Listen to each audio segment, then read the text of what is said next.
On a quiet stretch of highway, a black woman in a gray sedan watches red and blue lights flash behind her, her son humming softly under his headphones in the back seat. She pulls over without resistance, but the officers don't come for paperwork. They come with suspicion in their eyes and force in their hands. The questions sharpen, the commands escalate, and within moments, she's on the ground, bleeding beside her car, her son screaming as he's dragged away. They think they've made an example, but they don't know who she called. They don't know the man heading toward them, a Navy SEAL trained to dismantle threats and never leave his own behind. And when he arrives, everything will change. Before we go any further, comment where in the world you are watching from, and make sure to subscribe because tomorrow's story is one you don't want to miss. The highway was quiet, the kind of quiet that made you check your mirrors more often, even when there was nothing to see but trees stretching long and dark on either side. Renee kept one hand on the wheel and the other resting loosely in her lap, her shoulders slightly tense, despite the calm music playing low through the speakers. The clock on the dash read 9:42. She had told her son's friend's mother she wouldn't stay long. Just a quick pickup and back on the road. And she hadn't. 10 minutes there. 15 at most. Long enough to be polite, short enough to get Malik home, showered, and in bed before 10. In the back seat, Malik sat slouched, his head tilted against the window, his headphones on, the soft blue light of his tablet casting a faint glow across his cheek. He was humming something, barely audible, but Renee recognized it. Old Kanye.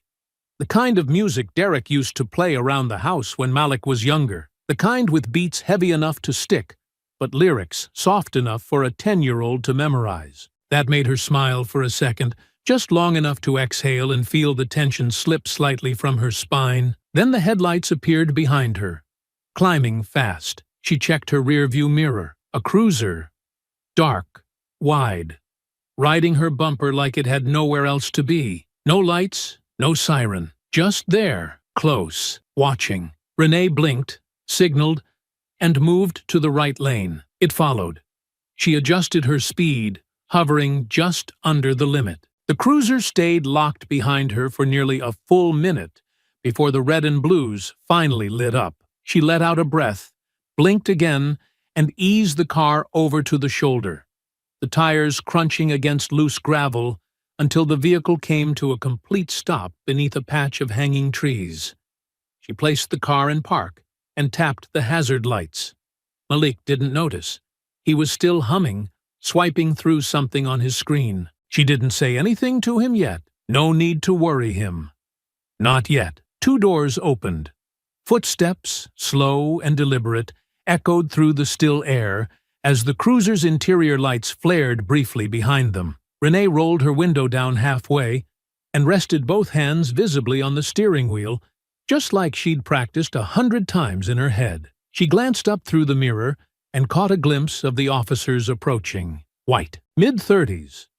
Both tall, with that same rigid posture that never looked casual, no matter how slow they walked. The one on the driver's side stopped just short of the window. The other flanked the passenger side, staying back just enough to stay out of her direct line of sight. She didn't like that. "Evening, ma'am," the first one said, leaning in just enough for her to see the glint of his badge. His tone was stiff, not unkind, but hollow in that way that felt rehearsed. "Mind telling us where you're headed tonight?" Renee nodded slowly, keeping her tone light. "Just headed home.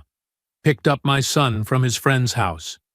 We're a few miles from the turnoff now." He didn't smile. "What's your name, ma'am?" "Renee Coleman." "You own this vehicle, Mrs. Coleman?" "I do. Would you like to see my license and registration?" "I'd appreciate that." She reached slowly into her purse on the passenger seat, her fingers moving deliberately as she retrieved her wallet, then opened the glove compartment for the registration and insurance slip. She handed them both out the window with a steady hand. The officer took the documents, but didn't look at them immediately. Instead, he studied her face, lingering just long enough for the pause to stretch. Then he turned and walked back toward the cruiser without another word. The second officer remained in place on the passenger side, eyes now flicking toward the back seat. Renee saw him lean forward, just enough to look inside. Malik was still unaware, tapping through the end of a video, a faint smile tugging at the edge of his mouth. The officer knocked on the window. Not hard, but not soft either. Malik flinched and looked up. Renee spoke immediately, clear and firm. "Sir, my son is 10 years old. He's not part of any investigation." The officer didn't respond, just kept staring. She turned in her seat and placed a hand lightly on the back of Malik's arm. "It's okay, baby. Just stay seated and keep your headphones on." He nodded, slower this time, and pulled the headset back over his ears, eyes still darting between the officer's face and his mother's hand. The first officer returned and stood by her window again, now holding her documents loosely between two fingers. "Your registration checks out," he said. But the tone hadn't shifted. "But we had a report earlier tonight about a vehicle matching this description. Same color, similar plate sequence, stolen car, possibly headed this direction. You wouldn't know anything about that, would you?" Renee didn't move. "This is my car. Purchased last year, financed under my name. I just handed you the paperwork." "I know what you handed me," he replied. And now the edge was there, slight but unmistakable. "I'm just doing my job. Mind stepping out of the vehicle for a moment, ma'am?" She blinked. "On what grounds?" "Routine check." She stared at him. "I've done nothing wrong. You said my registration checks out. Ma'am, I'm not going to ask again." And just like that, the air shifted. The polite mask cracked. Not completely, but enough for the real thing to show through. She could feel it, the weight of it pressing down all around her, not because she'd done anything wrong, but because he'd decided she was going to be a problem. And out here, with no other cars on the road, with no gas stations or open stores in sight, being a problem meant she was going to have to make a choice. Not between right and wrong, but between safe and unsafe. She opened the door slowly. Renee stepped out of the SUV with both hands still visible, careful not to close the door too hard behind her. The gravel crunched softly beneath her flats, and the breeze tugged at the hem of her blouse as she straightened. The officer, Maddox, she now saw from the name on his badge, didn't give her much room, positioning himself just a step too close, his eyes scanning her face with the kind of look that wasn't about curiosity or concern, but control. The other one, Renner, was still near the passenger side, still watching Malik, though he hadn't said a word. Maddox spoke first. "You said you were coming from a friend's house?" "My son's friend. I picked him up. We stayed 10 minutes. "Which friend?" "His name's Carter. His mom's name is Alicia." He raised an eyebrow. "Got a last name on either of those?" "I don't see how that's relevant." "It's relevant when we're trying to figure out where you've really been tonight." She kept her expression even. "I've told you the truth. I'm driving straight home." Maddox gave a dry smile, one that didn't touch his eyes. "You know, it's funny," he said, glancing back toward the SUV. "A lot of people who steal cars say the same thing." Renee didn't answer. She kept her arms relaxed by her sides, her back straight, her voice calm. "You've seen my license, my registration. Both are in order. You have no reason to believe this vehicle is stolen." He ignored that. "Mind popping the trunk for me?" "I do mind." That got his attention. He tilted his head. "Come again? You don't have a warrant." "I'm not consenting to a search." "Ma'am, you're making this harder than it has to be, and you're pushing past the limits of what's legal." "I've done nothing wrong." Maddox let out a slow breath through his nose and took a step forward, forcing her to shift her weight slightly to avoid contact. "You think this is about legality?" he asked, voice dropping. "Out here, it's about making sure everyone gets home safe. That includes you. That includes your kid. Now, if you've got nothing to hide—" "I don't," she cut in, not loud but firm, "and I don't have to prove that by letting you search my property without cause." For a moment, neither of them moved. Maddox's eyes narrowed just slightly. The moment stretched. Too long for comfort, too quiet for safety. Then, without a word, he turned and started walking back toward the cruiser, Renee's documents still folded in his hand. She glanced toward her car. Malik had pulled one headphone halfway off and was watching now, eyes wide, his small face lit only by the soft overhead dome light inside the SUV. Renner finally spoke, his voice quieter, but no less sharp. "Everything all right over there?" "She's being difficult," Maddox said, as he reached the rear of her vehicle. "Might be hiding something." Renee raised her voice enough for both of them to hear. "I'm not hiding anything. I've complied. I've answered your questions. I just won't allow an illegal search." That earned a scoff from Maddox. "You read that in a pamphlet or something. I know my rights." "That's so?" he said, circling now along the passenger side where Renner stood. "Because I think the courts tend to side with the badge, not with roadside lawyers." He reached the rear door and gave it a quick pull. It didn't open. Renee had locked it when she got out. "Unlock the door," Maddox said flatly. "No," she answered. "My son is 10. You don't need to speak to him. You have no reason to question him or remove him from the vehicle." "Ma'am," Renner said now, stepping forward, "we're conducting an investigation." "There is no investigation. You stopped me without cause, insulted me, and now you're trying to intimidate my child." "That's enough," Maddox snapped, raising his voice for the first time. "Unlock the door." "Now!" Renee took a breath, slow and controlled. "I will not." And just like that, Maddox's hand shot toward his belt. He pulled something from his side, not a weapon, but his flashlight, heavy and metal. He brought it down against the window in a loud, deliberate thump. Not hard enough to break it, but hard enough to send Malik scrambling backward in his seat, his small body curling instinctively toward the middle of the SUV. "Open the door! Stop it!" Renee shouted, stepping forward. But Renner blocked her path. "You're interfering," he warned. "He's a child." "Then maybe act like his parent and cooperate." Malik's door clicked unlocked from the inside, the sound small but sharp in the still air. Renee's heart seized. "No," she said, pushing past Renner before he caught her by the arm, spinning her back toward the gravel. That's when Maddox yanked the door open. Malik's face was pale, his hands shaking as he held the tablet close to his chest like a shield. Maddox reached in without hesitation, grabbing the boy by the upper arm. "Out! He didn't do anything!" Renee cried, trying to wrench her arm free from Renner's grip.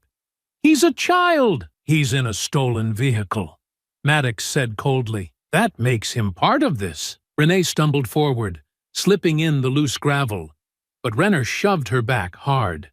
She hit the ground with a cry, her knee scraping against the sharp edge of a rock. Malik was out now, dragged gently but firmly by the arm, his feet struggling to keep up, his breathing rapid and shallow. The moment she saw his chest start to hitch, she knew what was coming, the silent kind of panic. The kind that Malik had dealt with during storms, during fire drills, during nights when Derek had been deployed for too long, and the house had felt too empty. His lips were already parting, hands rising as though trying to pull air down into his lungs. But nothing was sticking, nothing was working. Renee struggled to get up, the panic in her own chest rising, but Renner's boot pressed against her shoulder, holding her down just enough to keep her out of reach. Maddox grabbed at his cuffs. The boy was barely breathing. Malik's chest was heaving now, his mouth open as if trying to catch something that kept slipping away. His knees buckled once and he staggered, dropping the tablet onto the pavement where it cracked against the road's edge, the screen blinking and going black. His arms flailed slightly, not in resistance but in confusion, as though he couldn't understand why the world had turned on him so fast. Renee screamed his name, but the boot on her shoulder pinned her to the gravel, grinding the sharp stones into her skin. Maddox wasn't looking at her. His attention was fixed on Malik, though not with concern, not even curiosity, but with the same grim set he might have worn dragging a drunk out of a bar. He pulled the boy's wrists behind his back, his large hands swallowing the child's frame with frightening ease. "Stop! Please!" Malik gasped out, the words coming out thin and cracked. "I didn't do anything! I didn't do anything!" "Then hold still," Maddox barked, tightening the cuffs. "They're too tight," Malik whimpered, twisting instinctively, only to cry out when the metal bit into his wrists. Renee's voice broke as she tried again to rise. Please, please, you're hurting him. He's not resisting. Just let me. Renner shoved her back down with more force this time. Not enough to knock her out, but enough to steal her breath. She coughed against the gravel, eyes wide with disbelief, the taste of dust and iron creeping across her tongue. Malik tried again to speak, but his voice caught halfway up his throat and collapsed into shallow gasps. His whole body trembled, legs giving way as he sank to the ground, his shoulders hitching in a rhythm Renee knew too well, the spiral that always came before the full shutdown. His eyes darted around wildly now, no longer focused on anyone, his mouth working soundlessly, lips pale and quivering. I can't, he rasped, and his knees folded beneath him. He crouched down, but didn't let go. You better stop faking it. He's not faking, Renee choked out, pushing up again with trembling arms. He has anxiety. He's panicking. He needs to breathe. But Maddox didn't release him. I said stop. Malik's head lolled forward. His whole body sagged against the grip that held him upright. I can't see, the boy whispered. I can't see anything. Renee froze. That wasn't panic. That was the edge of something worse. Please, she begged, her voice raw now. Please, he's going to pass out. He needs me. Just let me help him. I'm begging you. Just let me go. You can help him by cooperating, Renner snapped, pulling her wrists behind her back. She felt the cold bite of metal close over her skin, the edge of the cuff scraping a line across her wrist as the second one clicked tight. She didn't fight, not because she agreed, but because Malik had gone limp. The stillness of his body, the way his head tilted forward, unmoving, it terrified her more than anything. I want my mom, Malik whispered, barely audible. I want to go home. I didn't do anything. Please, I just want to go home. Maddox shifted his grip, still holding him upright. Maybe you shouldn't ride in stolen cars, then. It's not stolen, Malik said, his voice breaking into a sob. It's not. It's our car. My dad bought it. Please don't take me. Please don't take me. He sounded smaller than he ever had before, like the voice of a much younger child trapped in a place he didn't understand. Renee had heard him cry before, had comforted him after nightmares, soothed him through storms, but this was different. This was the sound of something cracking, something she wasn't sure could be put back together. Why are you doing this? Malik sobbed, gasping now. I didn't even get out of the car. I was just listening to music. Why are you hurting me? Maddox finally let go, dropping him back against the ground like something heavy that had stopped moving. Malik curled into himself, face pressed against the road, breathing ragged and erratic. Renner pulled Renee up now, forcing her to her feet, the gravel ripping at her scraped palms as she staggered upright. You're going to stand right here and not move, he ordered, dragging her toward the front of the SUV. My phone, she stammered, trying to focus, trying to remember where it was. I dropped it. It was near the rear tire. Please. Not happening. I need to call my husband. You should have thought about that before you refused to cooperate. Renee's eyes scanned the ground as they dragged her forward. In the dim light from the cruiser, she caught the faint glint of the phone's case, half buried under a dusting of gravel. It had fallen just outside the reach of the rear wheel. She let herself go limp for a moment, forcing Renner to jerk her upright with a curse. Can't even stand on your own? I'm dizzy, she murmured, tilting her weight back. Too fast. Then lean here, he muttered, pushing her against the front bumper. He didn't see her hand drift slightly as she steadied herself. She dropped to her knees again.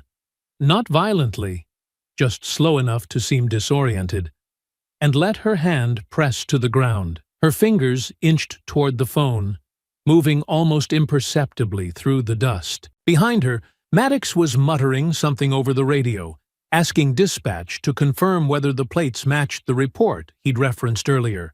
But there was no urgency in his voice. He knew there wouldn't be a match. This wasn't about facts. It never had been. Her fingers closed around the corner of the phone.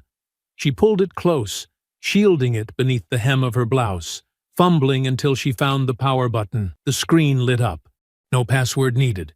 The emergency dial pad was already open. She dialed one number. Just one. It rang once, twice. And then a familiar voice came through, low and steady. "Renee?" Her voice trembled. "Derek! They've got him! He can't breathe! Please, please come now!" She didn't even hear the footsteps until the shadow fell across her shoulder. The voice that followed came too fast, too loud. "What the hell do you think you're doing?" Renner's boot crashed against the ground inches from her knee as he reached down and yanked the phone from her hand. It slipped from her grasp and clattered across the pavement. The call still connected for a heartbeat before the screen went black under his thumb. "I told you no phone," he barked, his voice sharp and clipped now. No pretense of professionalism left in it. "You think this is a game?" Renee opened her mouth, but nothing came out. Her jaw trembled as she raised one hand halfway. A small gesture, not to fight, not to argue, just to show him she wasn't trying to resist. But Renner didn't care. His hand grabbed her by the collar, jerking her upright with enough force to make her stumble. Gravel rolled under her shoes as she tried to steady herself, her shoulder slamming hard into the side of the SUV. From behind the vehicle, Malik let out another sob, louder now, hoarse and broken. He was still on the ground, his wrists bound tight behind his back, his breathing labored, his small frame shaking with every uneven breath. Renee tried to twist toward him, to speak, but Renner grabbed her by the chin, forcing her head to face him. "You think you're special?" he said, his breath hot and bitter as it hit her face. "You think your attitude means we're just gonna let you walk away?" She didn't answer. Her eyes were locked on his, and for a moment, she didn't even blink. She didn't have to say anything. Her silence was defiant enough, and that was what did it. The first blow came from Maddox. She never saw it coming. His fist cracked across the left side of her face, just beneath the cheekbone. The sound, dull and sickening like wet cloth, dropped on concrete. The impact sent her backward, her head whipping to the side, her legs giving way instantly beneath her. She collapsed beside the front tire, her body half-twisted, one hand catching herself just before her head hit the pavement. The other reached up instinctively to her face. Warmth bloomed beneath her palm. Sticky, wet, blood. She didn't scream, not right away. The pain was sharp, but it came second to the shock, to the hollow ringing that replaced every sound. She could feel it, though. The slow, pulsing throb building behind her eye, the sting where the skin had split open under her eye socket, where his ring had carved a line down her cheekbone. Malik screamed for her. "Mom!"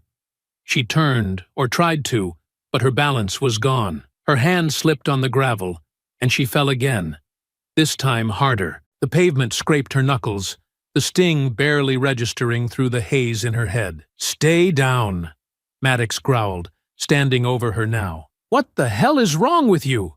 she gasped, trying to lift herself up again, her vision blurring. "She reached for something," Renner said quickly, not even bothering to look at her as he echoed the lie. "We told her to stop." "I didn't reach for anything," she tried.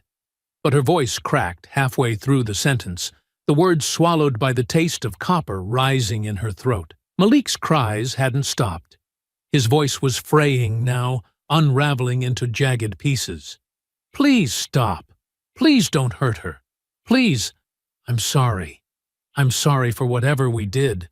Just stop hurting her." Renee forced herself upright, not all the way. Just enough to lift her face out of the dirt.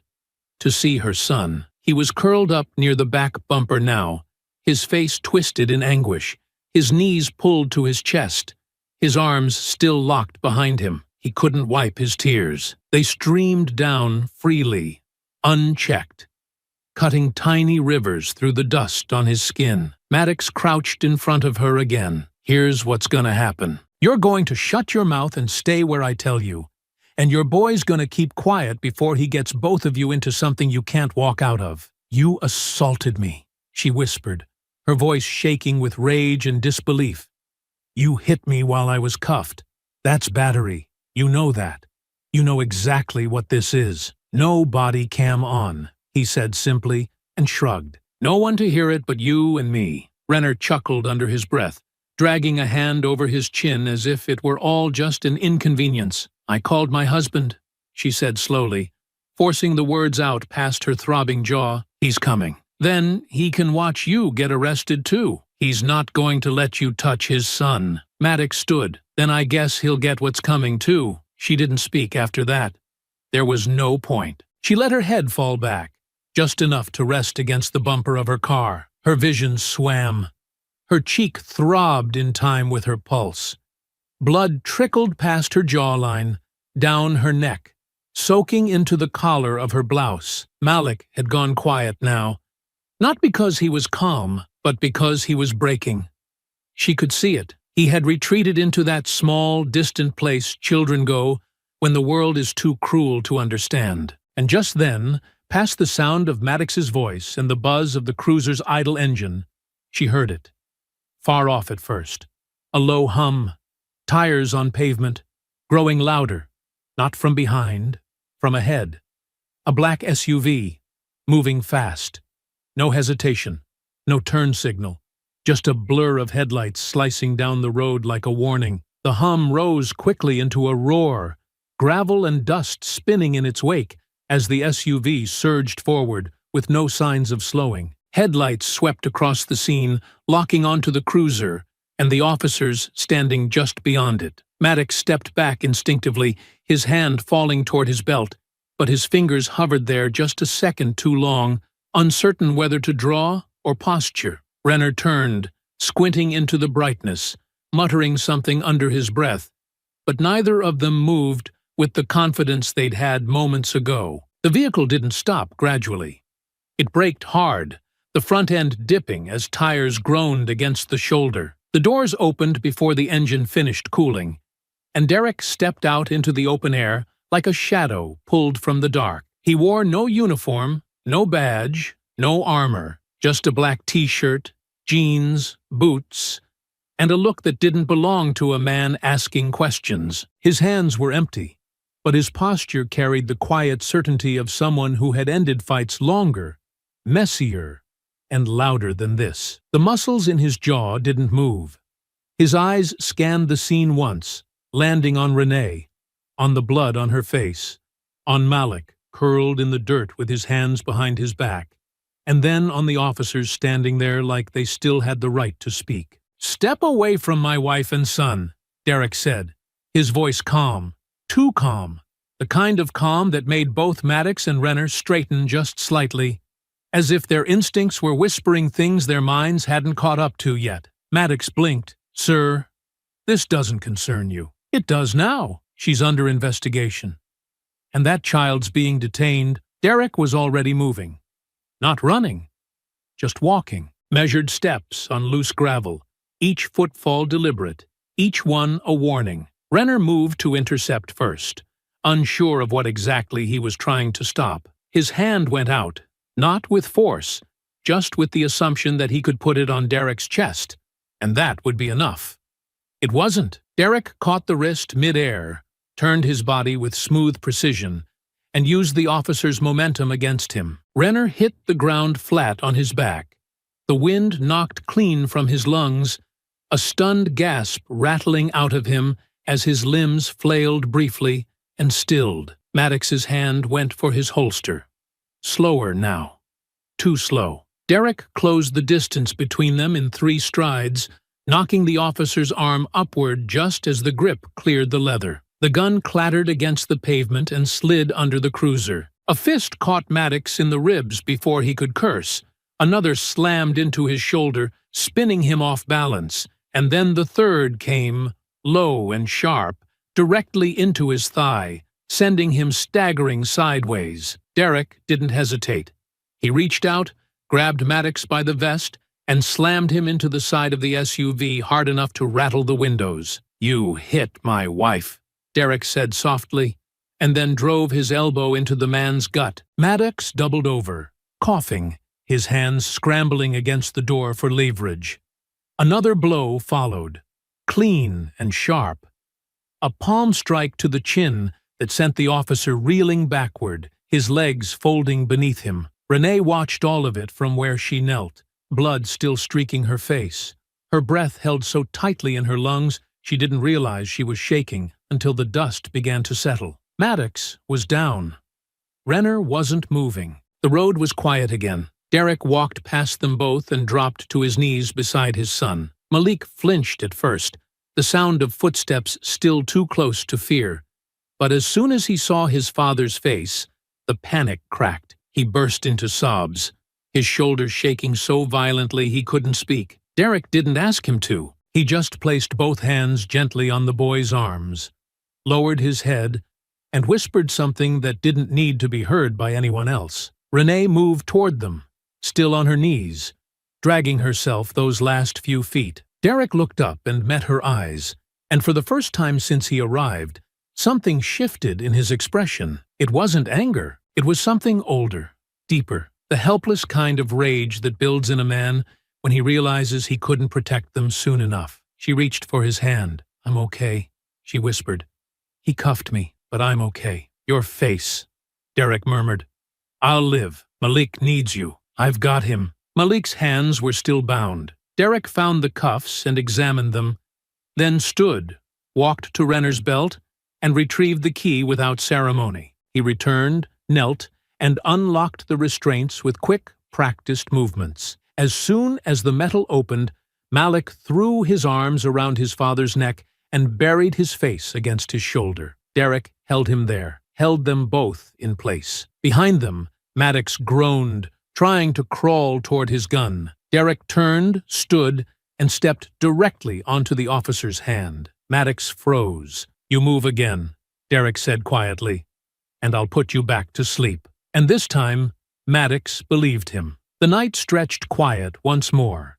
No backup had come, no sirens, just the thrum of the SUV engine and the sound of Malik's breathing, steady now, held safe in the arms of the only man in the world who had ever taught him that fear was not a place he had to stay in. Derek kept his foot pressed against Maddox's hand, just long enough to make sure the message was clear. The officer didn't fight it. He didn't speak. He didn't even look up. His breath came in short, uneven bursts.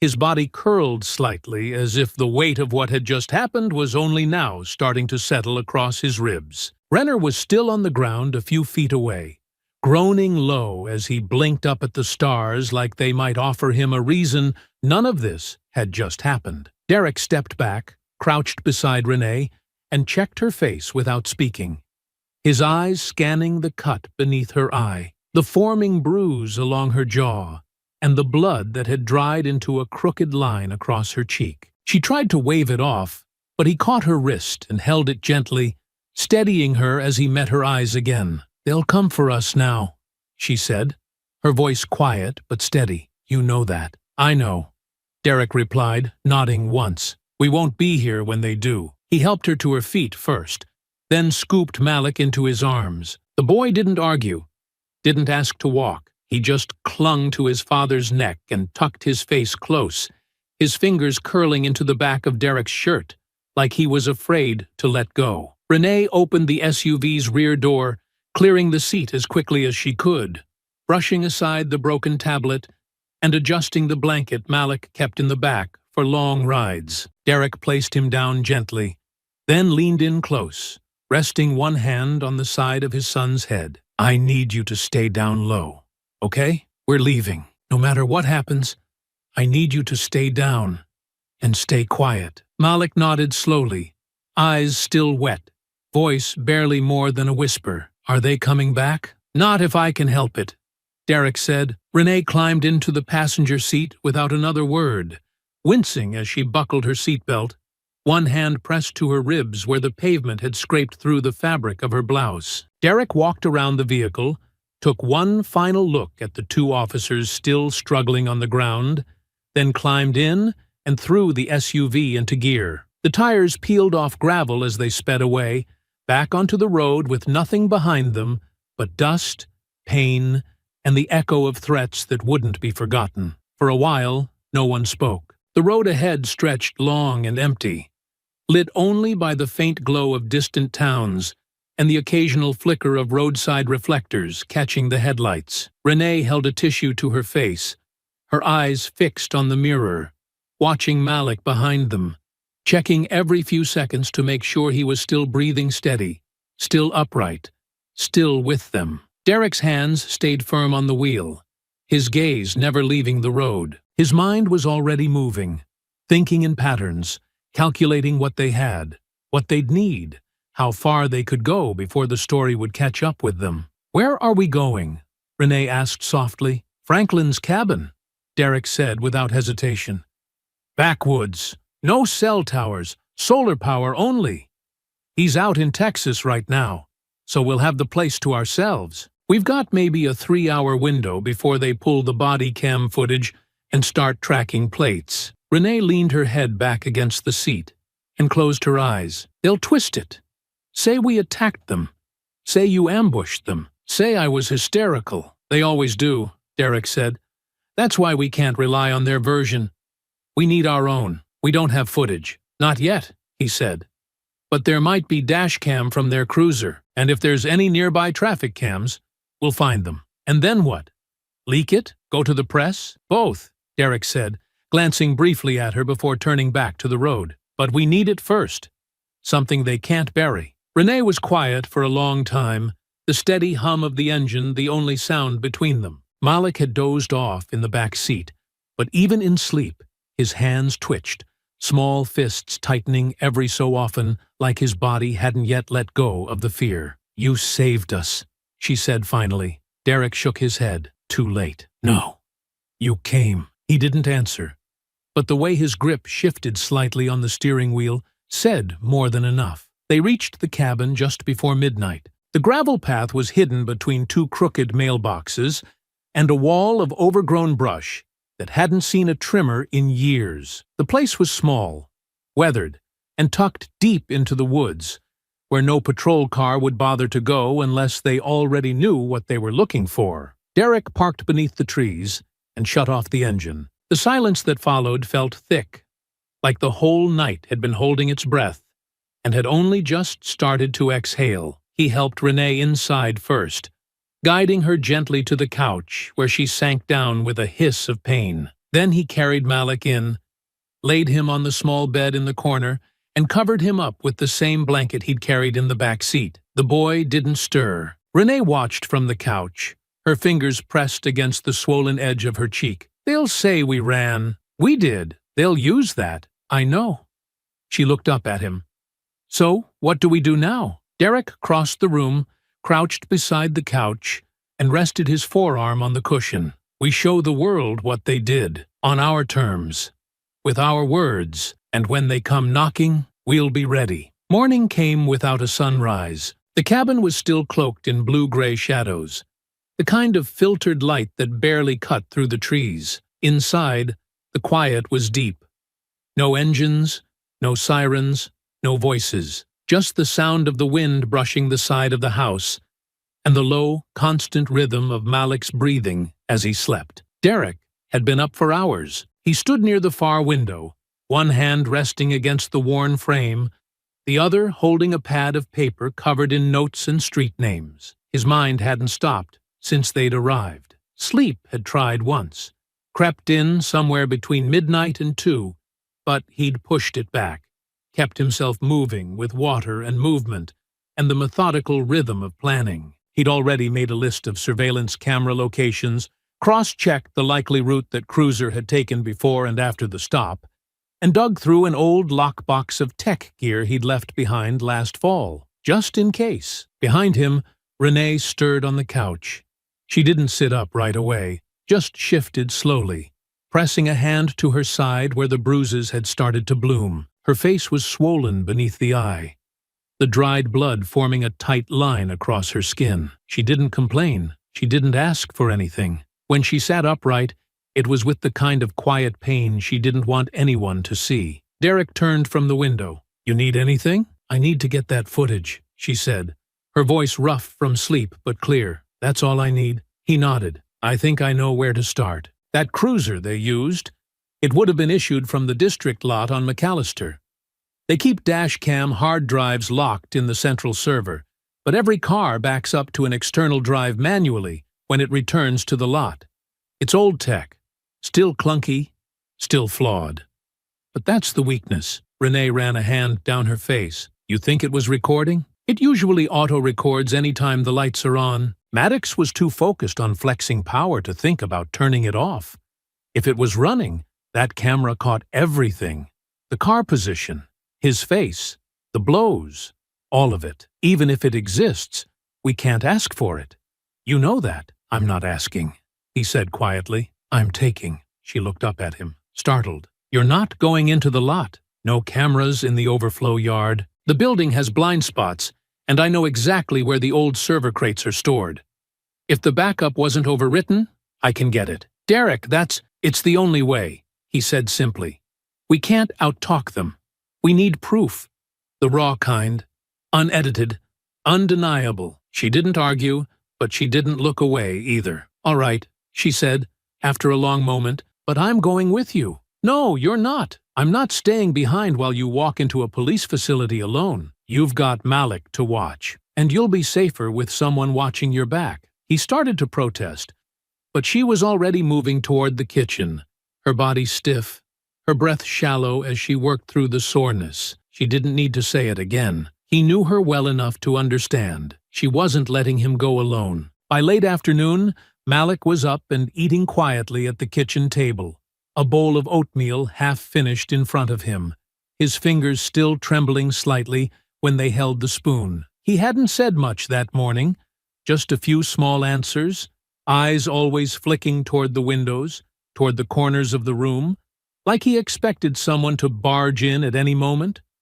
Renee knelt beside him and brushed his hair back. We're going to get the video, baby. The one from the police car. The one that shows what they did to us. Once people see it, they'll know the truth. Will it show them hitting you? He asked, voice so small she almost didn't hear it. Yes, she said softly. It will. Will they believe it? She hesitated. They will have to. Derek set the backpack on the counter with a quiet thud, its contents already arranged. Gloves, a burner phone, a small laptop, 2 sets of clothes, and an encrypted drive. No weapons. This wasn't that kind of mission. He didn't need force. He needed precision. They drove out before sunset, taking back roads, avoiding the interstate, circling twice before parking near an abandoned lot 2 blocks from the department yard. Renee stayed low as they cut through an alley behind a row of empty businesses. The yard was mostly dark, save for a few high lamps casting long shadows across the chain-link fence. The back gate was secured with a rusted lock, but Derek handled it quietly, working the bolt until it slid free without so much as a sound. Inside, it was exactly as he remembered. Rows of parked units, half of them old cruisers waiting to be decommissioned. The far garage housed the server storage. He moved quickly, scanning the sides of the building, counting steps, watching the angles. Renee followed close, keeping pace, keeping lookout. Her body ached, but adrenaline dulled the edge. They reached the storage room, and Derek forced the door just enough to squeeze through. Inside, the air was musty and stale. Cables and drives stacked across aging shelves like forgotten relics. He worked fast, pulling records, tracing VIN numbers, locating the matching cruiser from last night's call log. The dash cam drive sat inside a secure dock. Old model, easily detached. He slid it free, wrapped it in cloth, and slipped it into the pack. They left the way they came, quiet, controlled, invisible. By the time they reached the cabin again, the moon was high, and Malik was asleep beneath a blanket with one of Renee's scarves tucked beside him. Derek placed the drive on the table between them and looked her in the eye. If it's on here, he said, they won't be able to lie their way out. Renee nodded. Let's find out. The drive clicked into the port with a soft snap. The room quiet enough that the sound felt louder than it was. Renee sat at the edge of the table, her hands braced on either side of the laptop, while Derek hovered behind her, arms crossed tightly across his chest, his jaw tight with tension, that hadn't eased since they'd returned. A single desk lamp cast a narrow cone of light across the table, its yellow glow flickering slightly as the device began to load. For a long moment, nothing happened. Then a folder opened, unnamed, unstyled, just a long string of letters and numbers. Inside were 3 video files, each time-stamped in sequence. Derek leaned forward and clicked the first one. It started without sound. The cruiser's interior showed 2 silhouettes in the front seats. Maddox in the driver's seat, Renner beside him, both sipping from paper cups. The dashboard clock blinking 9:31 p.m. As the footage rolled forward, the siren lights flicked on, their red and blue reflections washing over the inside of the vehicle. The cruiser accelerated, and a few moments later, the SUV came into view ahead on the road, pulling to the side. Renee said nothing. She didn't move. She just stared at the screen as the moment unfolded again in front of her, her hands on the wheel, the window rolling down, Maddox's approach. She watched herself from above, from behind, like she was witnessing a stranger's nightmare. The second file captured the exterior angle, the dash cam mounted above the windshield, angled low, wide enough to catch the gravel shoulder and part of the passenger side. It was all there. The way Maddox dropped her license, the way Renner circled the car before yanking open the back door, the way Malik's head snapped up in confusion. The panic etched across his small face as Maddox dragged him out. Renee watched her own body hit the ground, her voice loud and pleading, distorted slightly by the microphone, but unmistakable in tone and urgency. Then came the strike. Quick, brutal, undeniable. Maddox's fist arcing out of frame, her head snapping sideways. Derek paused the video. He didn't speak. He didn't have to. Renee lowered her eyes to the keyboard, her voice barely a whisper. They'll try to say it was justified. That I resisted. Not after they see that, Derek said. But even as he said it, her phone buzzed from the couch where she'd left it earlier. Once, then again, in rapid succession. She stood slowly, crossed the room, and picked it up, her heart already sinking before she read the screen. Text after text, some from co-workers, others from unknown numbers, all asking the same thing in different tones. Are you okay? They're saying you attacked police. Why would you run? You need to come in. They're looking for you. It's everywhere. Derek's phone buzzed next. He stepped away to check it, his expression unreadable as he scrolled through a short list of messages from former colleagues. Some cautious, some panicked, one blunt enough to make him pause. There's a warrant out. Assaulting 2 officers. Abducting a child. You need to go dark. They're calling it a manhunt. He looked up and met Renee's eyes. They've flipped it already. She nodded, already moving back to the table, already reopening the video file. We don't have time to argue. We leak it now. No press outlet, no middleman, raw, uncut. They'll trace it. Then we use the school account. Derek hesitated. You'll lose your job. I've already lost it, she said, her voice steady. Suspended this morning. They didn't even ask what happened. He didn't push back. He opened the drive, copied the video, and plugged in the backup laptop with no name, no ID. They moved fast, working like they were back on familiar ground. He handled the upload. She wrote a short caption. Nothing dramatic, just facts. This is what really happened. Watch it before it disappears. They used a burner signal and a temporary IP tunnel, routing it through an untraceable relay server Derek had set up years ago. One of those precautions he never thought he'd need outside a mission. The file began uploading, inching its way through the progress bar like it understood the weight of what it carried. Renee stood, pacing near the window, her arms wrapped around herself, the side of her face still swollen, the blood long dried but never fully cleaned. Malik slept in the corner of the room, curled beneath a blanket, unaware that the world outside had turned against them even more in the hours since he closed his eyes. When the upload finished, Derek hit send. It went live within seconds. He pushed the laptop aside and stared at the wall, his voice low. Now we wait, but the waiting didn't feel passive. It felt like holding your breath after shouting in a canyon. waiting for the echo to come back, and not knowing what it would sound like. The first comments came fast, then the shares. But the tone, at first, wasn't what they hoped. Some of them believed the headline, "Former SEAL Assaults Officers in Roadside Ambush." Others repeated the words from cable news. "Family flees police after resisting lawful traffic stop." Renee refreshed the video page and watched the views climb. Tens, then hundreds, then thousands. But the comments still ran hot with disbelief, with accusations, with people saying she faked the injuries, that Malik was being used for sympathy, that the video was cut, that the footage was doctored. Derek stood behind her, watching it unfold. "They're not ready to believe yet." "Then we keep pushing," she said. "Because they will." And she meant it. Even as the phones buzzed with more warnings, even as the headlines continued to paint them as fugitives, even as the fear pressed tighter around their shoulders like a noose, she meant it. Because the truth was out, now, and sooner or later, someone would have to look it in the face. The wind had changed sometime during the night. Renee noticed it first, the way it came in sharper through the trees, tugging against the shutters like something impatient trying to get in. Derek had noticed it too, though he didn't say anything at first.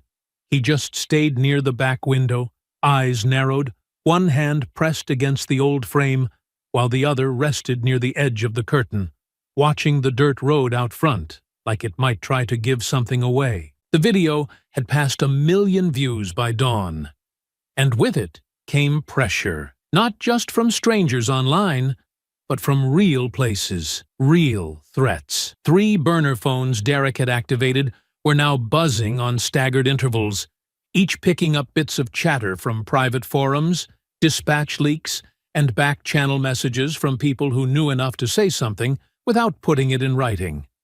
There were search patterns being drawn, patrols being reassigned, vehicles marked non-police being sent out under the radar to canvass backroads and rural corners that didn't show up on standard GPS grids. At 8:27 a.m., Derek caught movement. He said nothing, just turned slightly, one finger raised toward Renee, where she stood folding one of Malik's sweatshirts near the couch. She froze, then turned her head carefully toward the window. A white pickup, civilian model, had pulled off the main road and was creeping slowly down the tree-lined path that led toward the cabin. No markings, no sirens, but something about the way it moved made her blood go cold. Derek closed the curtain. "We have to go. Now." Renee moved fast, her voice low as she crossed to the bed where Malik was still half asleep beneath the blanket. "Baby, we have to leave. Right now. No questions. Just put your shoes on and listen to everything Dad says." Malik blinked, confused, but the urgency in her voice cut through the fog. He pulled on his sneakers with shaking hands, while Derek zipped the laptop shut and slid the backup drive into a canvas pouch beneath his shirt. The main power was already off. They hadn't used it since they arrived, but the solar rig in the back would need to be disconnected manually to avoid any signals pinging from stray devices. Renee grabbed the go-bag from behind the couch and threw 2 water bottles inside, then turned toward the back of the cabin. But Derek didn't head for the car. He pointed toward the rear crawl space instead, a low, half-covered root cellar tucked beneath the cabin's foundation, hidden behind a panel of old siding and thick with damp leaves and pine needles. It had been built for food storage during storms. Now it would have to serve a different purpose. He lifted the panel and ushered them both down carefully, helping Renee first, then lowering Malik gently into the narrow space below. It was cold, close, and smelled of wet stone and dirt, but it was silent and dark. Derek followed them in and replaced the panel, pulling it tight from the inside. Above them, footsteps passed near the side of the cabin. 3 sets, boots. Not shoes. Not loud enough to be confident. Not quiet enough to be friendly. A muffled knock echoed from the front door, followed by a pause. Then another knock. Harder this time, someone called out, voice casual but practiced. "Anyone home?" "Just here checking in on the property." Another voice answered him, closer now to the rear wall. "No tire marks."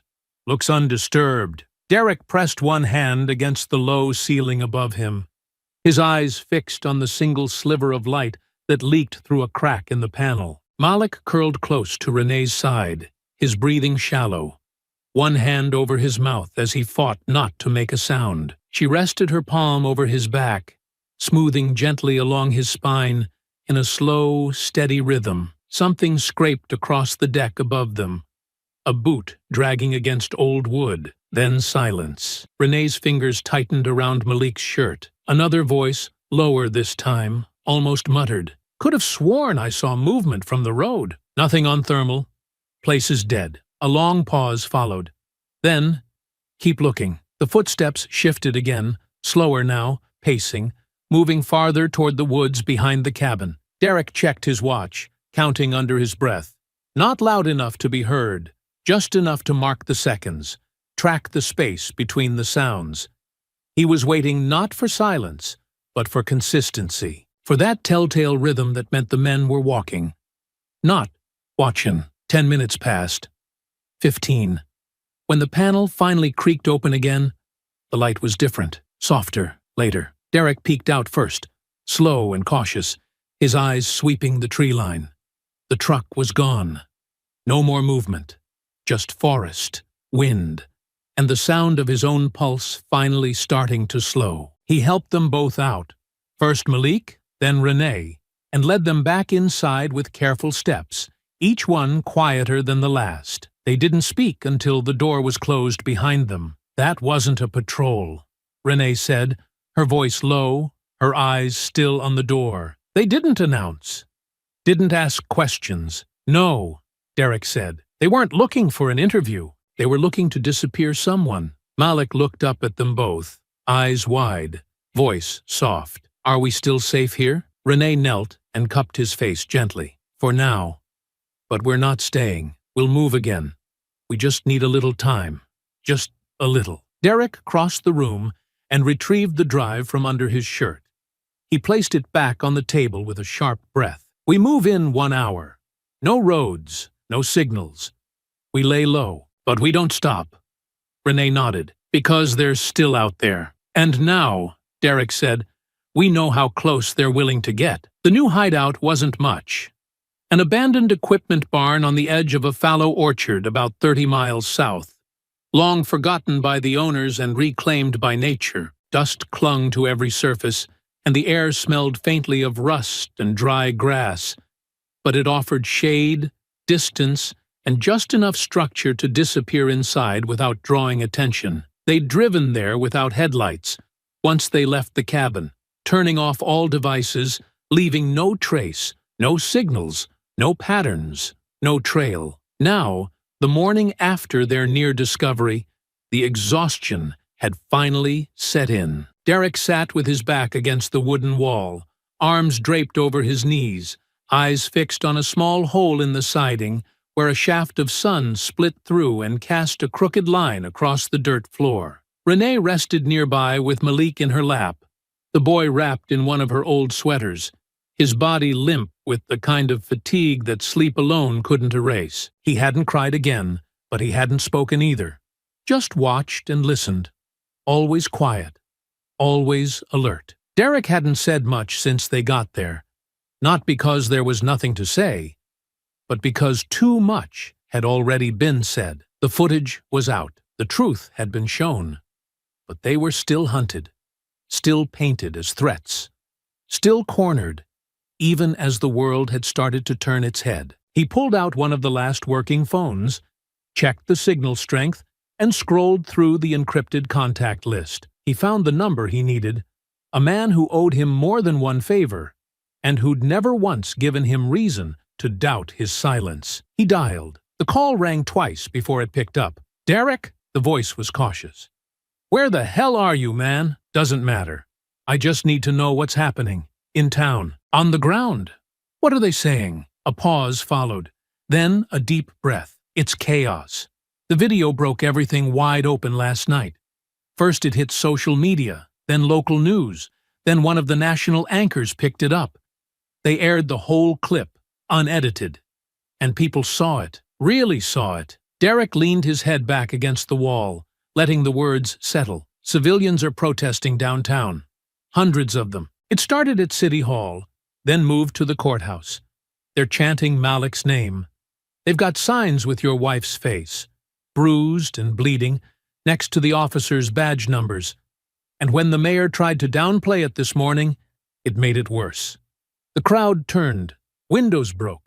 Squad cars got hit. Fire crews had to be called in around midnight. Renee looked up sharply. Her eyes locked on Derek as she tried to catch what was being said. He nodded to her gently, kept listening. The governor issued a statement, tried to calm it down, said there would be a review, but nobody's buying it. They want arrests. Now. And what about us? Another pause. You're still fugitives. The warrant's active. They haven't pulled it yet. But people are starting to push back on that too. Some lawyers are going public, saying it's retaliation, that it won't hold up in court. Derek exhaled slowly. Thanks, Travis. You didn't have to answer. You kidding me? I've known you for 20 years. This system should be begging you for help, not hunting your family. Just be careful. They're getting desperate. Derek hung up and set the phone down beside him, rubbing his hands over his face once, then dragging them back through his hair. The barn was quiet, save for the rustling of birds in the rafters and the steady breath of the woman and child across from him. Renee shifted closer. They know the truth now. Not everyone, he said, but enough. Then we can't keep hiding. They'll spin this again if we vanish. They'll say the silence means guilt. Derek looked at her for a long moment. So what do we do? Walk into a precinct? Put our lives in the hands of people who let this happen? No, we go above them. She sat upright now, her voice steady, not rushed. We go to the people who don't want a riot in every city. We talk to the DA's office, the Oversight Commission, someone who's not sitting behind the same badge as Maddox. We offer them something. What? Peace. Derek raised an eyebrow and she continued. We tell them we'll calm the protests, get our supporters to hold the line. No violence, no destruction. But in exchange, they drop the charges. They arrest the officers. They open a real investigation. He stared at her, weighing the idea. And if they refuse, then we give the next video to the press, the one we haven't released yet. He frowned. There isn't one. There can be. She pulled out the laptop and opened a folder where she'd quietly started editing the raw footage, adding a voiceover, overlaying still images of Malik's bruised wrists, of her bloodied face, even a clip from a town hall meeting where the police chief had promised transparency months ago. It was rough, but it was real, and it was damning. If they don't want the streets burning, they'll pick a side. Quietly, carefully, but they'll do it. Derek nodded, the idea settling into place like a loaded rifle across the table. They weren't powerless. Not anymore. Not with a nation watching. Then we get a meeting, he said. We go in on our terms, not theirs, and we don't walk in alone. Renee nodded. We bring someone with a camera, someone they can't silence, and if they still try, then the country will see it happen. They sat there for a while longer, not moving, not rushing, just breathing, planning, ready now not just to survive, but to win. The barn was still and quiet, but the weight in the air hadn't moved since the night before. The sun had started to rise behind the trees, casting long shadows through the slats in the wood, but inside, the air was thick, not from heat or dust, but from the feeling that something was closing in. Derek sat against the far wall, his elbows resting on his knees, phone in hand, staring down at the dim screen as if the silence itself was daring him to break it. Renee was beside him, her back to the post, eyes on the horizon as she watched the early light spill across the dirt. Malik was asleep again under a makeshift blanket, his breathing slow and even, his body finally relaxed after days of tension. They'd barely spoken since the escape from the cabin. It wasn't avoidance. It was calculation. They knew what had to come next, but neither wanted to be the one to say it out loud first. Derek tapped the screen twice and brought the burner to his ear. The call rang once, then again. Then a voice picked up, not rushed, not surprised. Coleman. Derek leaned forward, his voice steady. Deputy Mayor Grant. There was a beat of hesitation. You're not calling to turn yourself in. No, then say what you need to say. You've seen the footage. You know what happened. You know what those officers did to my wife and son. You've watched the riots build, and you're watching them get worse. What I want is simple. Drop the charges against my wife and me. Arrest Maddox and Renner. And announce an independent review into misconduct inside your department. A long pause followed. On the other end of the line, Derek could almost hear the man shift in his chair. You've put us in a difficult position. No, Derek said. Your officers did that. I'm giving you a way out. Grant sighed, the sound low and tired. You're asking us to sacrifice 2 officers in front of a crowd. I'm not asking. I'm offering a deal. You make the right call, and we release a statement. We tell the public we've spoken. We believe in the process, and we're willing to cooperate with a fair review. You get to keep control. We get justice. Another pause. We can't just drop the charges. That's not how it works. It's exactly how it works, Derek said. Because I also have a second video. Edited, annotated. Includes background footage. Audio from your chief's past press briefings. You think the protests are loud now? You charge us, and we release that. Everything burns. I don't respond to threats. This isn't a threat. It's a truth you're going to have to pick a side on. From beside him, Renee watched carefully, her eyes fixed on the way Derek's shoulders held tension in his muscles, but not in his voice. She didn't say a word, just waited. The silence on the line stretched. Then Grant spoke again. What are your terms exactly? Public dropping of charges. Immediate suspension of Maddox and Renner. A formal public announcement of an external investigation within 48 hours. No quiet moves. No deals behind closed doors. And in return, we tell the truth.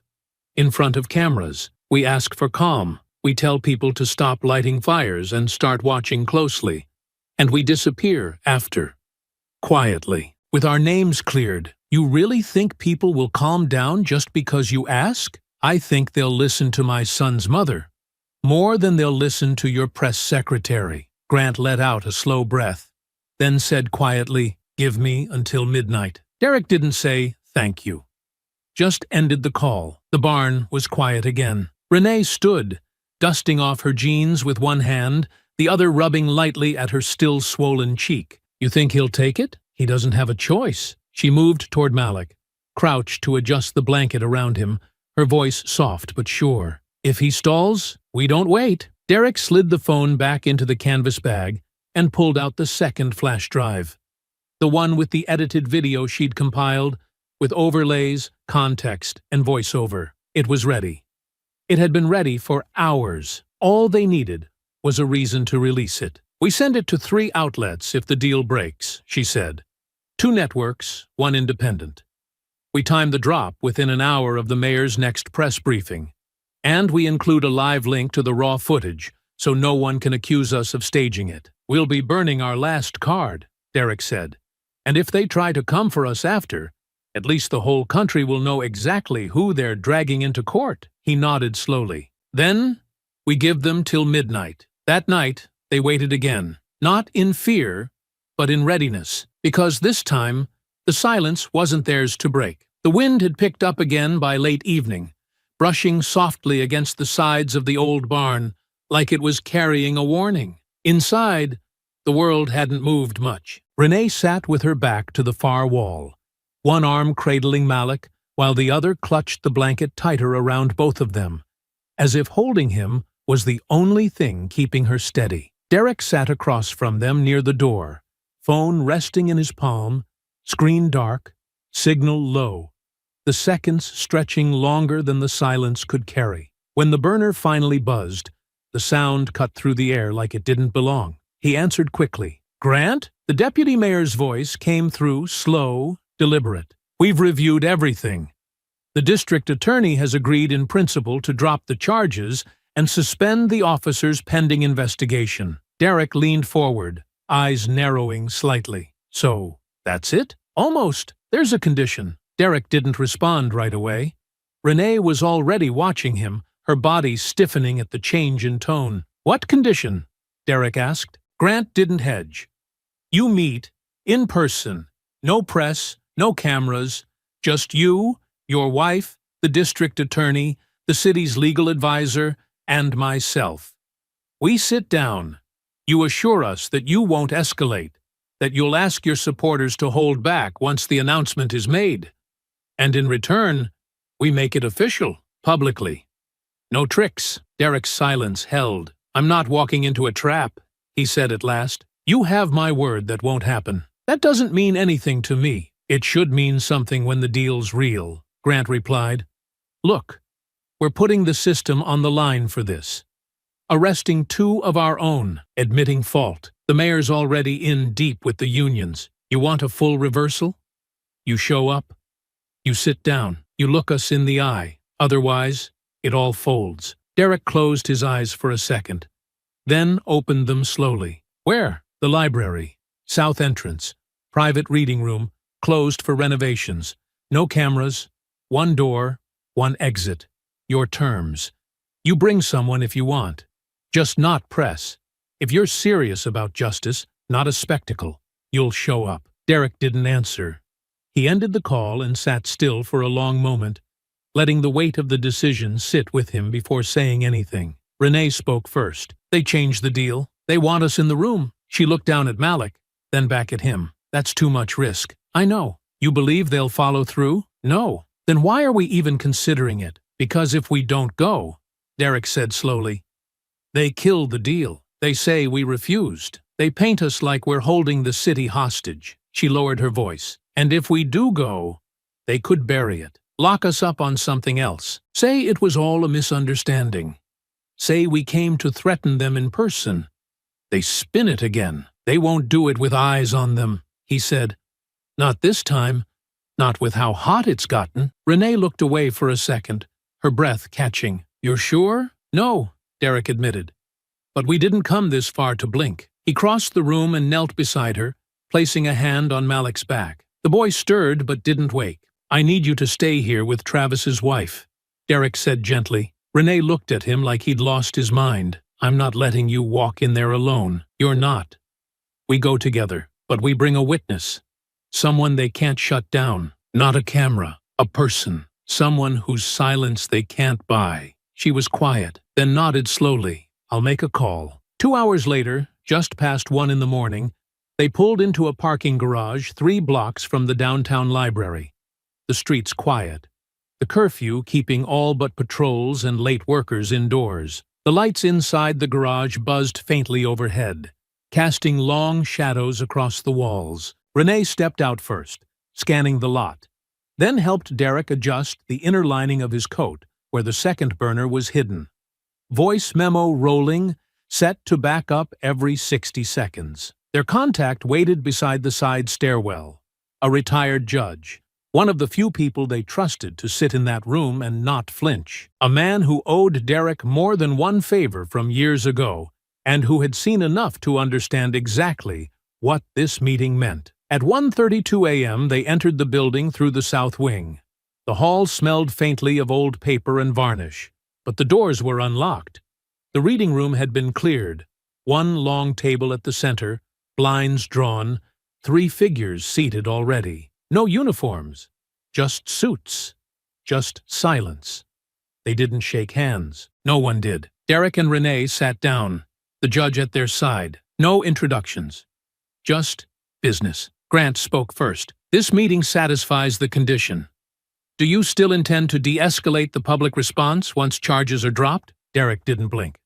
"Yes, once it's public. Not before. And the footage you haven't released stays locked, unless you double back on this deal." The DA leaned forward. "We have the paperwork ready. If you agree to this course, the formal announcement will go out at sunrise. Charges against you both. Gone. Warrant vacated. Officers suspended. Pending arrest and public arraignment. Independent commission to follow. Do we have a deal?" Renee looked at Derek. Derek looked at the judge. Then he nodded. "You have a deal." Nobody smiled.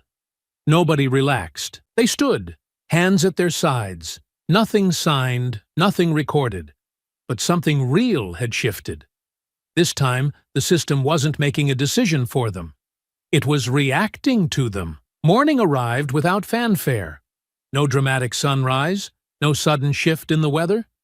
Just the soft gray of an overcast sky hanging low over the city, like it had been holding its breath too long. But for once, the quiet didn't feel like dread. It felt like something giving way. Derek stood in front of the living room television at Travis's house, arms folded, jaw set, as the news anchor spoke in that carefully controlled tone networks used when they knew the world was watching. Confirmed this morning by the mayor's office, the city has formally dropped all charges against Derek and Renee Coleman, citing overwhelming evidence of misconduct. In a parallel move, officers Brent Maddox and Kyle Renner have been taken into custody and are facing multiple charges, including felony assault, unlawful detainment, and falsification of official reports. The arrests follow mounting public pressure and the viral release of video footage documenting the incident. Renee sat at the kitchen table with her hand resting on Malik's shoulder. The boy stared at the screen without blinking, a bowl of cereal growing soggy in front of him, his fingers gripping the edge of the chair as though the news might change if he let go. "They said his name," he whispered. Renee leaned down, kissed the top of his head. "Yes, they did, and they're not going to forget it." On the screen, the footage cut to a pre-recorded press conference. Behind the podium stood the police chief, flanked by two plainclothes detectives. No spin, no slogans, just a direct announcement. "We are confirming that the arrest warrants for officers Maddox and Renner were executed at 6:45 this morning. Both individuals were taken into custody without incident and are currently being processed. The department will fully comply with the Oversight Commission in their investigation." The camera cut away. Derek exhaled slowly, his body still tight with the kind of tension that didn't leave just because the news said the right words. There was still too much behind them, too much ahead. But for the first time, something had landed. Not a promise, not a compromise, a reckoning. That afternoon, the family arrived at the courthouse under escort. Not because they were in custody, but because the city wanted them there, publicly, visibly. They didn't wear suits. They didn't dress for cameras. Renee wore jeans and a jacket that still bore the faint marks of that night. Derek wore the same boots, the same posture, the same silence. Malik walked between them, holding both their hands, eyes scanning the crowd of reporters and supporters waiting behind the barricades. Inside, the mood was quieter, tense. In the back corridor, away from the noise, they were led to a small observation room lined with glass. On the other side stood Maddox and Renner, wrists cuffed, seated at a processing bench as two officers filled out intake forms. Neither of them looked back at the mirror. Neither of them spoke. Renee stood still for a long moment before she broke the silence. "Do they even remember what they did to him?" Derek glanced at her, then through the glass. "They remember. They just didn't expect to answer for it." "I want to say something." Before he could stop her, she opened the door and stepped into the room. Both officers looked up at once, recognition spreading across their faces like a stain. Maddox stood instinctively, one step forward before the guard raised a hand and told him to stay put. Renner didn't move. He just stared at the floor. Renee kept her voice calm. "No yelling, no trembling. You threw me on the ground in front of my son. You hit me while he watched. And you grabbed a 10-year-old boy like he was some kind of threat." Maddox didn't answer. Renee kept going. "You thought nobody would believe us, that no one would care, that because you wore a badge and we had brown skin, the story would write itself. You thought you were protected." Still no reply. She stepped closer, her words sharper now. "You looked in my child's face and didn't see a child, and now the country's looking in yours, and they see what you are." Renner finally looked up. "I didn't hit you," he said quietly.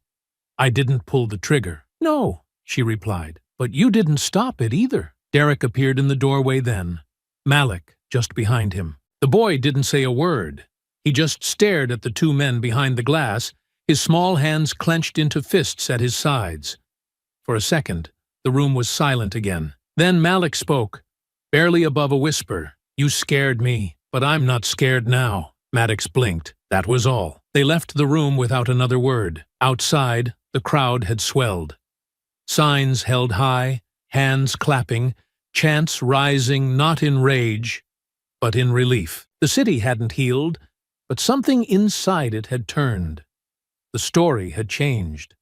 The lie had cracked.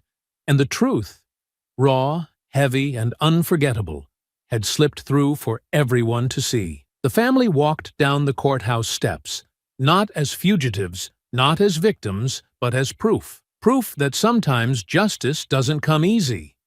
But it comes. The house was quiet again.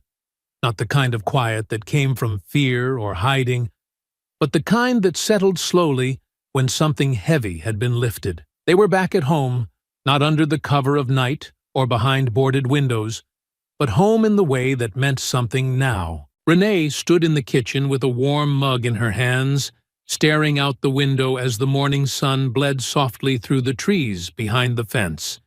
The same trees she'd looked through 100 times before, though never quite like this. Malik sat at the dining table with a pencil in one hand and a comic book beside his schoolwork. He wasn't talking much, but he was writing again, sketching on the corner of his math sheet. Nothing big, just little drawings of capes and shadows and heroes with wide stances and big hands, all of them standing between a smaller figure and something dangerous behind them. He didn't flinch when the doorbell rang anymore. He didn't ask whether the lights should stay off or if the phone should be unplugged. He just looked up at Derek, who stepped in from the hallway and said quietly, "It's just the neighbor dropping off groceries." And then he went back to drawing. That was the difference. Renee joined Derek on the back porch an hour later, the two of them sitting beneath the awning with the breeze brushing gently past them. The flowers in the side garden had survived their absence, pushing up through the soil like they hadn't noticed the city had burned for a week. There was something about that resilience that Renee couldn't stop thinking about. "They're talking about setting up a panel," Derek said after a long pause. "Some statewide review process, new protocol, civilian complaints. They called it the Coleman Initiative." Renee raised her eyebrows slightly. "That sounds like something they name after a school." He gave a faint smile. "Probably just for show, but people are watching now." He nodded, his eyes scanning the neighborhood slowly, watching a mail carrier pull up across the street, a woman walking her dog 3 doors down, a group of kids tossing a basketball into a tilted hoop in a cracked driveway. "They know our faces now," he said, "but not as fugitives." She leaned her head against his shoulder, resting there with her hands folded in her lap. "Do you think it's really over?" He took his time answering. "No," he said at last, "but I think we're safe, and I think the right people are scared now." "That's something." Inside, Malik's voice rose. Not scared, not calling for help, just asking if he could have lunch early. It was the most ordinary question in the world. And for a moment, both Derek and Renee sat still, listening to the sound of his voice like it was proof that normal was finding its way back. Renee stood first, brushing the back of her hand across her face, not because she was crying, but because the air felt different now, less heavy, less sharp. "I'll make him a sandwich," she said. "You want anything?" "Just water," Derek replied. "I'm good." She stepped back inside, and Derek remained on the porch, eyes drifting up toward the corner of the roof where a security camera used to be. He hadn't replaced it yet. He didn't know if he would. Later that evening, the three of them sat together on the living room couch, the lights low, a movie playing that none of them had picked for any particular reason.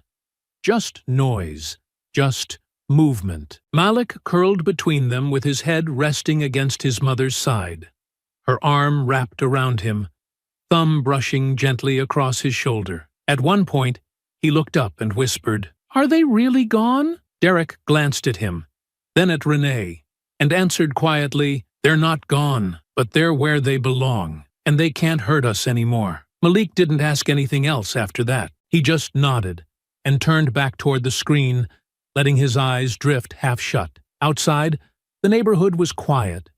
Not tense, not waiting, just quiet. And that, finally, was enough. I hope you enjoyed that story.